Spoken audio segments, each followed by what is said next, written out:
the thing you really have to do is not get cocky, because you better believe there's another phase that you don't know at all what the hell you're doing coming up.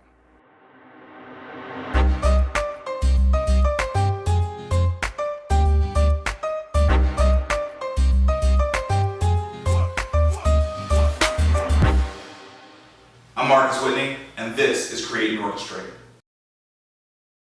I just climbed a mountain with my wife and two of our very, very good friends. We climbed Mount St. Helens. It was probably better that I didn't even know what I was getting myself into, because I didn't realize how hard it was going to be. So I'd done a little bit of training, but I really didn't know how hard it was really going to be. We get to the base of it. It starts at about 4,000 feet, and we go through, let's just round up and say 1,000 feet of elevation is forest, right? And so, I got to the point where, oh, okay, I'm getting used to this. Okay, I got it. I'm feeling it. I got the elevation, I get the terrain, boom. We come out of the forest, we hit the tree line, and all of a sudden, there's now a wall of boulders in front of us. And for the next 1,000 feet, we're gonna be scaling these boulders. And some of them got like holes where, you could fall in. You start seeing that scene in the movie where the dude dropped in, had to cut his arm off, you know what I'm saying? Like, you start freaking out. And so like you're scrambling over the rocks. But then after halfway in, you're like, oh, okay, I got this, I get it, I'm scrambling. You start like jumping up two at a time. You get in the terrain and you're feeling good about yourself. And then boom, you hit a whole new type of terrain. Now there's some boulders, but now it's like mixed in with ash. And it's slippery, so now the rocks are slippery, and the rocks are more jagged now, and so it's just fundamentally more dangerous. And so you do that for 4,000 feet. And then, before you get to the summit, you have 1,000 feet of what looks like a clear path. It's like, there's no rocks at all, there's no trees, it just looks like dirt. It's awesome, but it's volcanic ash. And as you're walking through it, it's like, it's sliding, it's collapsing underneath you, and it's the steepest part of the climb. And it's incredibly difficult. And it looked like it was gonna be easy, but it was terribly hard. And then you get to the top, and it's awesome. You get these beautiful views, and you're like, man, this is amazing. And you're so excited to come down. And then on the way down, your knees start swelling up. And every step you take starts really hurting. So much so that like you're just hobbling, and you're not even really having a good time on your way down. That was my experience last week trying to climb a mountain. The whole time I just kept thinking about, wow, this is such a parallel to life.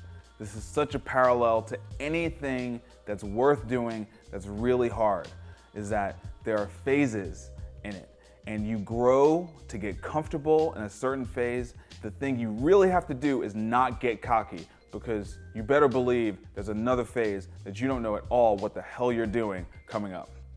You know what I'm saying? And you're gonna have to learn all over again, and you're gonna have to have that commitment to be an amateur again, to make lots of mistakes again, but just to keep moving. And the one thing that about halfway through the climb up, my legs really started to hurt. I started to get really tired, but you're halfway through, so you're already far enough on the journey.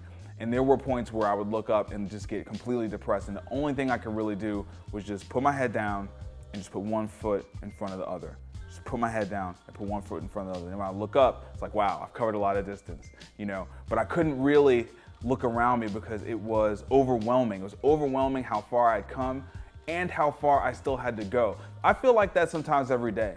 You know what I mean? I feel like that sometimes every day. Like, people will talk to me and they'll be like, oh man, I can't believe all the things that you're doing, and I know how busy you are, and you got listed on this. And I'm like, yeah, but you didn't see I got rejected from TED Fellows, and there was an article the other day about 18 black people in tech, and I never get listed in those. And I don't know how I'm gonna finish, raising this next round of capital. And like, wherever you think I am, trust me, I got a whole series of terrains that I have no idea how I'm gonna get through. So there's just two things you could do. The first is don't get cocky. Don't get cocky, because trust me, whatever it is you just mastered, there's something coming for you that you don't know anything about. And you're gonna be right at the beginning all over again. And the second thing is, sometimes don't look around, don't look up, don't look down, just keep your head down and keep moving. Take one step at a time and keep making progress and keep your head down. And you're gonna get to where you're trying to go. You're gonna get there, you're going to get there, but if you keep looking around, it's so easy to get overwhelmed.